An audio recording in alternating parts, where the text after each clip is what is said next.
Good evening. Our top story tonight takes us into the heart of a growing diplomatic storm between two of the closest allies in the world, the United States and South Korea.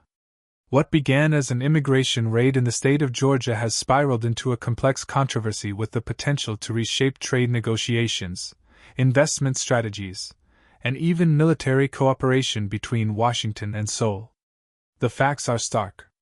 Nearly 300 South Korean nationals were detained during what authorities described as a sweeping enforcement action. Immigration and Customs Enforcement officials, known as ICE, said the raid was aimed at businesses suspected of employing undocumented workers. But in Seoul, the optics were devastating.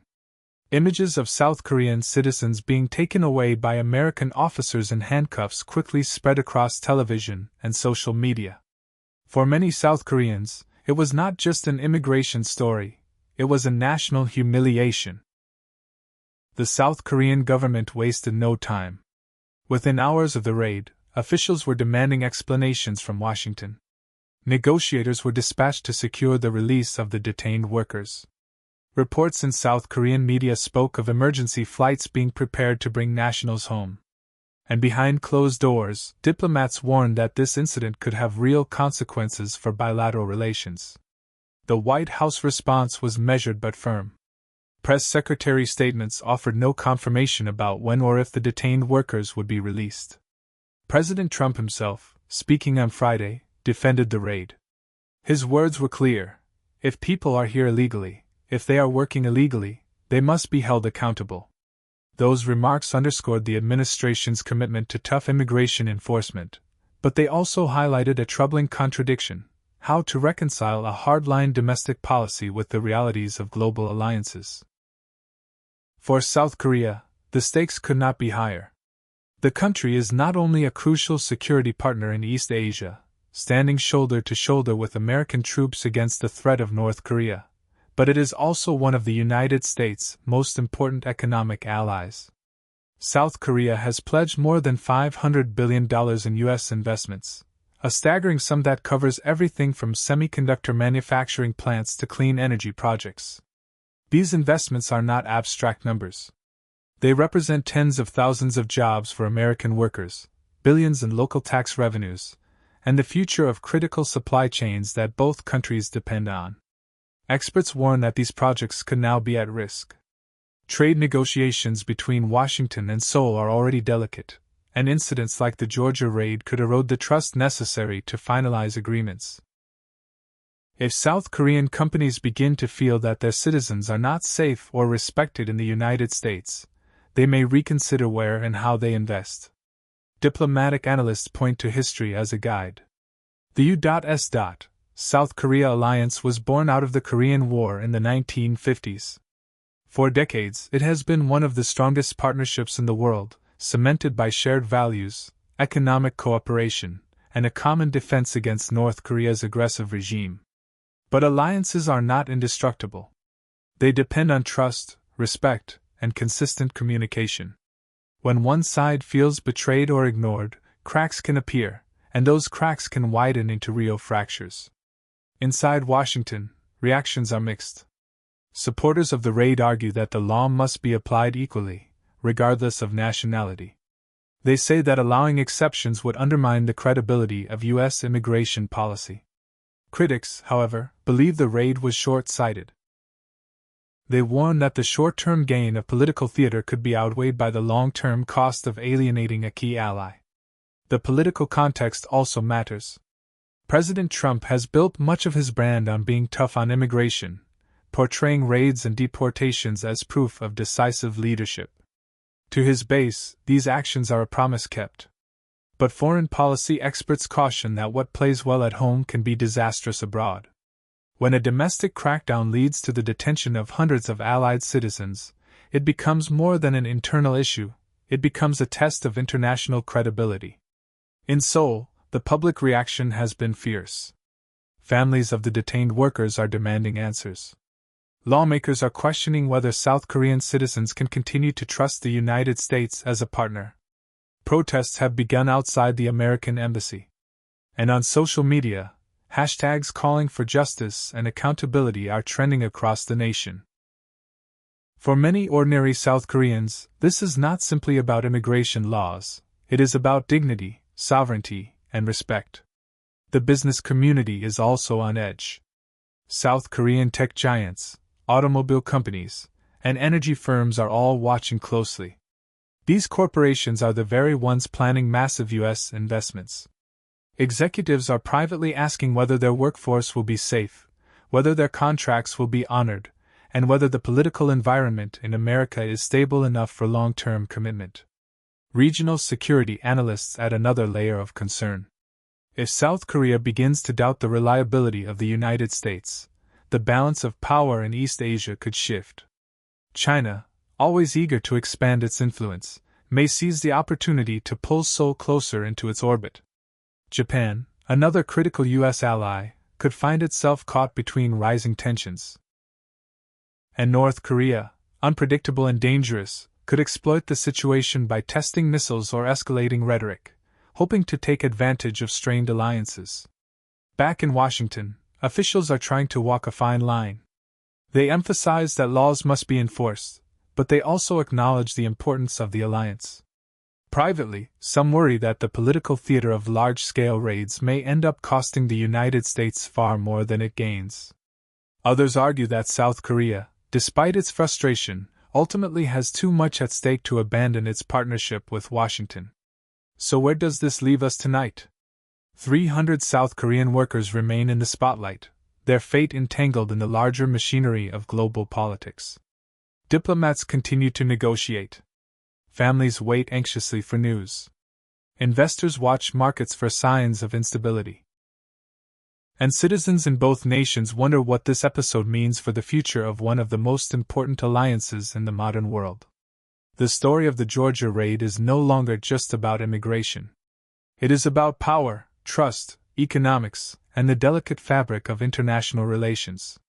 Will this moment be remembered as a temporary misunderstanding, quickly resolved? Or will it stand as the beginning of a deeper rift between Washington and Seoul? Tonight, that answer remains uncertain.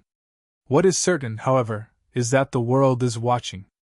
The outcome of this dispute could shape not only U.S. South Korea relations, but also the broader balance of power in Asia and beyond. And as we await the next chapter, one truth is clear: in global politics, even a single raid in Georgia can echo across the world. Good evening. Tonight we turn to a story that highlights the increasingly confrontational tone of the Trump presidency. A single social media post, shared over the weekend, has reignited fears of authoritarian overreach and sparked fresh debate about the role of government power in America's cities. The image, posted by former President and now sitting leader Donald Trump, depicted a reimagined Department of War, a chilling message effectively declaring war on one of America's own cities, Chicago. The post stunned observers, raising questions about how far the administration is willing to go in targeting urban centers it deems hostile. Chicago, a city long associated with both its vibrant culture and its struggles with crime, has become a political symbol. For Trump, it represents what he often describes as the failures of democratic leadership in so-called blue cities.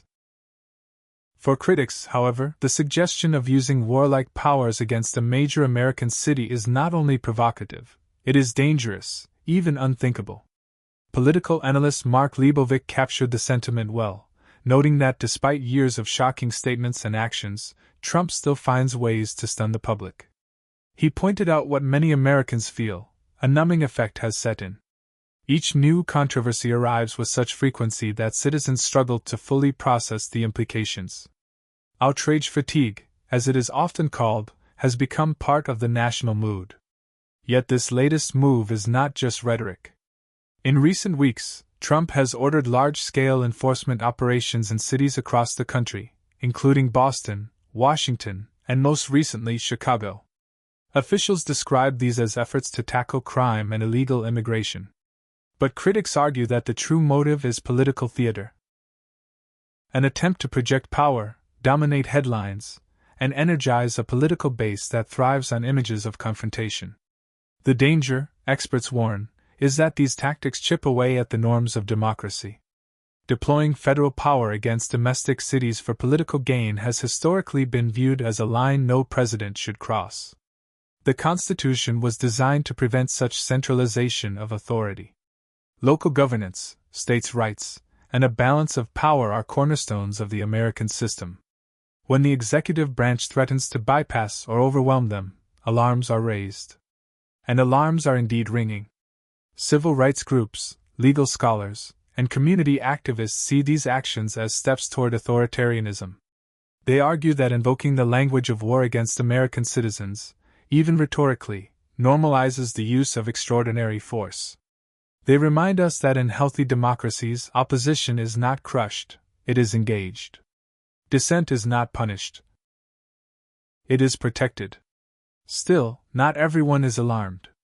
Supporters of the administration argue that drastic measures are necessary. They point to crime rates in Chicago, to drug trafficking networks, and to the challenges of immigration enforcement. For them, Trump's tough stance is not authoritarian, it is decisive leadership. They believe the president is addressing problems that previous administrations ignored. The divide could not be sharper. On one side, the fear of authoritarian drift. On the other, the belief in strong-handed governance. In the middle, millions of Americans caught between outrage, exhaustion, and uncertainty. Vice President J.D. Vance added fuel to the fire with his own comments on social media. Responding to criticism of a U.S. strike on an alleged Venezuelan drug boat in the Caribbean, Vance declared that killing cartel members was the highest and best use of our military.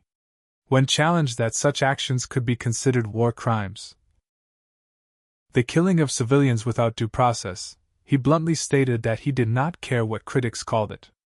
The rhetoric from the highest levels of government has created what many analysts describe as a climate of hostility.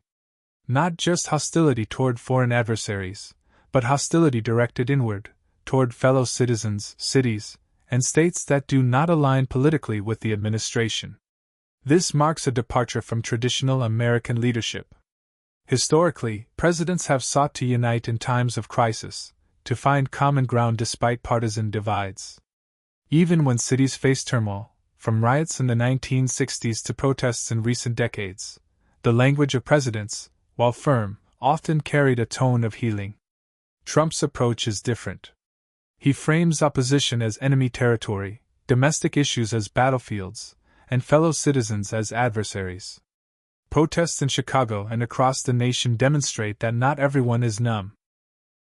Thousands have marched, carrying signs, chanting slogans, and demanding accountability. In Washington, demonstrators flooded the streets of the District of Columbia. In Boston, similar scenes unfolded. For these citizens, silence is not an option. They see in Trump's rhetoric echoes of darker moments in history, when leaders used the language of war to justify repression at home.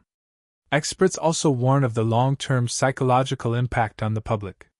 When leaders normalize extreme language, societies gradually adjust to it. What was once unthinkable becomes part of the daily political landscape. The line of what is acceptable moves further and further, until boundaries that once seemed sacred are blurred. This, they argue, is how democratic erosion occurs, not overnight, but step by step, word by word, decree by decree. At the same time, there are practical consequences. Federal actions in cities often lead to legal challenges. Courts may eventually strike down or limit these operations. But legal battles take time. In the meantime, the administration achieves its goal of dominating headlines and projecting an image of control. Whether or not the actions hold up in court, the spectacle itself delivers political value. Chicago is not just any city. It is the home of former President Barack Obama, a symbol of democratic power, and a city led by a Democratic governor, J.B. Pritzker. By targeting Chicago, Trump is not only addressing crime statistics, he is making a political statement. He is sending a message to his base that he is willing to confront blue strongholds directly, with the force of the federal government if necessary. The broader question remains, where does this end? If the language of war against American cities becomes normal, what comes next? Increased surveillance? Expanded militarization of domestic policing? Limits on protests or speech?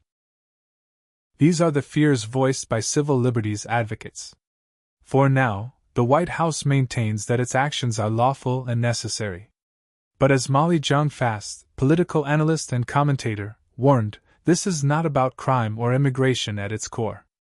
It is about control. Control over narratives, institutions, and opposition voices. She describes it as part of a broader authoritarian playbook, one that seeks to reshape universities, media, and even public thought under the banner of order and strength. As the debate continues, one reality is clear: America has entered uncharted territory. The language of war is no longer reserved for foreign adversaries. It is being deployed against domestic cities. The implications are profound. Will citizens push back forcefully, reigniting a nationwide resistance? Or will the numbing effect continue, allowing the normalization of rhetoric that once shocked the conscience of the nation? The answer may define not only the Trump era, but the future of American democracy itself. For Chicago, the message was unmistakable. For the nation, the warning is clear. The line between leadership and authoritarianism is being tested, and the outcome is uncertain.